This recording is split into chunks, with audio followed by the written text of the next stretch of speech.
इस वक्त बहुत ज्वलंत विषय चल रहा है यूजीसी। तो प्रकरण मुझे याद आ रहा है कि 1990 में वीपी सिंह की सरकार बनी और ये भारतीय जनता पार्टी और वीपी सिंह की साझा सरकार थी। बड़ी अजीब किस्म की साझेदारी थी। मुझे याद है कि गाजियाबाद के घंटाघर पर वीपी सिंह की एक पब्लिक मीटिंग होनी थी, यानी चुनाव ही साथ साथ लड़ा जा रहा था। मगर जब मंच बनाया गया तो उस पर जनता दल था या जनता पार्टी थी, ये तो ध्यान नहीं, और भारतीय जनता पार्टी दोनों के झंडे लगा दिए गए। जब वीपी सिंह आए तो उन्होंने कहा कि पहले भारतीय जनता पार्टी के झंडे उतारो तब मैं मंच पर चढ़ूंगा। ऐसी अजीब सी साझेदारी थी। खैर, भाजपा के पास भी कोई विशेष विकल्प नहीं थे, इसलिए वीपी सिंह प्रधानमंत्री बन गए।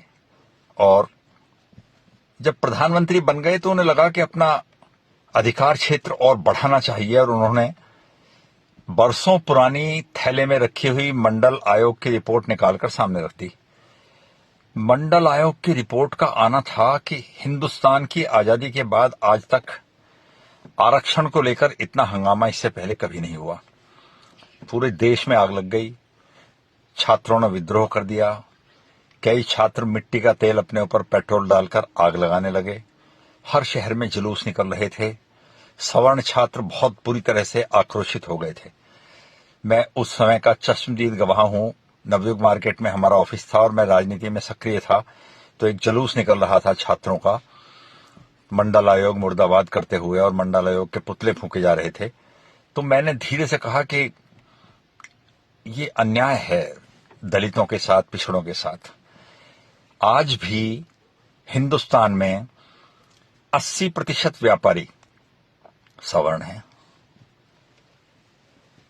80% जमीनों पर कब्जा सवर्णों का है। व्यापार में कुछ क्षेत्र तो ऐसे हैं जहां किसी का दखल ही नहीं है। 95% चार्टर्ड अकाउंटेंट सवर्ण है। 80% सफल डॉक्टर सवर्ण है। बड़े उद्योगों पर 90 से 95% तक सवर्णों का कब्जा है। तो फिर आरक्षण का विरोध क्यों किया जा रहा है? आखिर उस पिछड़े और दलित समाज को सहारा देकर इस देश नहीं उठाएगा तो कौन उठाएगा? 1990 को आज 35 साल हो गए। आज फिर एक बार यूजीसी के बहाने आरक्षण का जिन बोतल से बाहर निकला है। आज फिर देश में आरक्षण पर दोबारा चर्चा हो रही है, दोबारा बहस हो रही है। उस जमाने में एक पब्लिक मीटिंग में जब मैंने ये बात कही कि दलितों के साथ अन्याय है, तो सवर्ण लोग मुझसे लड़ने को तैयार हो गए थे, गालियां देने लगे थे। जाटा है तू भी दलित है, खून तेरे अंदर दलित का है, इस तरह की बातें करने लगे थे। मगर आज 35 साल बाद मेरा सवाल बदल गया है। आज 35 साल बाद मैं ये पूछता हूं कि 80 साल से आरक्षण है, 80 साल से सरकार आपको हर तरह का सहारा दे रही है, और आप बहुमत में हैं, आप 80% हैं। आपके समाज का और 80% तीनों को मिलाकर हैं, पिछड़े, दलित और आदिवासी, और सरकार तीनों को एक ही तराजू में रखकर तोलती है, तीनों को एक ही वर्ग में मानती है। तो बहुमत आपके साथ है।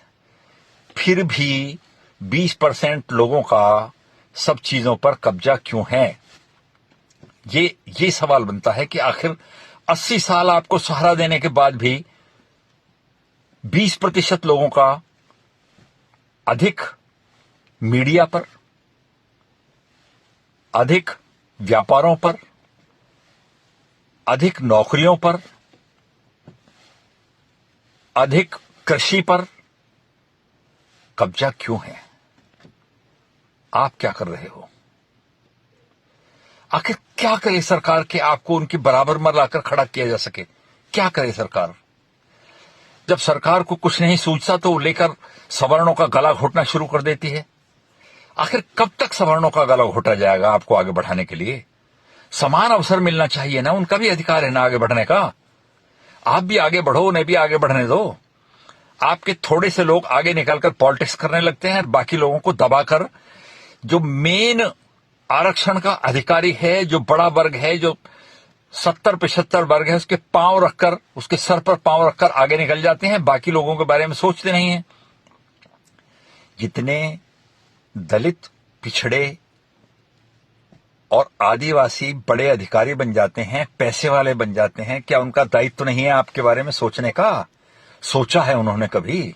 उन्होंने आपको सहारा देकर, हाथ पकड़ कर आगे बढ़ाने का प्रयास किया है? केवल और केवल जिम्मेदारी इस पर डाल दो कि सवर्ण जिम्मेदार है, इसके कारण आप आगे नहीं बढ़ पाए। अब ये तो अन्याय है साहब। अब 80 साल बाद तो उसे सांस लेने दो, उसे अपना जीवन जीने दो। कब तक उसे कटघरे में खड़ा करते रहोगे? कब तक वो गिल्टी महसूस करता रहेगा कि मेरे कारण देश का 80% समाज आज परेशानी में है, आज कष्ट में है, आज दलित रह गया, आज पिछड़ा रह गया? बहुत साल हो गए हैं, कुछ अपने से भी तो हाथ पांव मारो ना भैया। बड़ा अजीब विषय है, बड़ा असमंजस है। नमस्कार।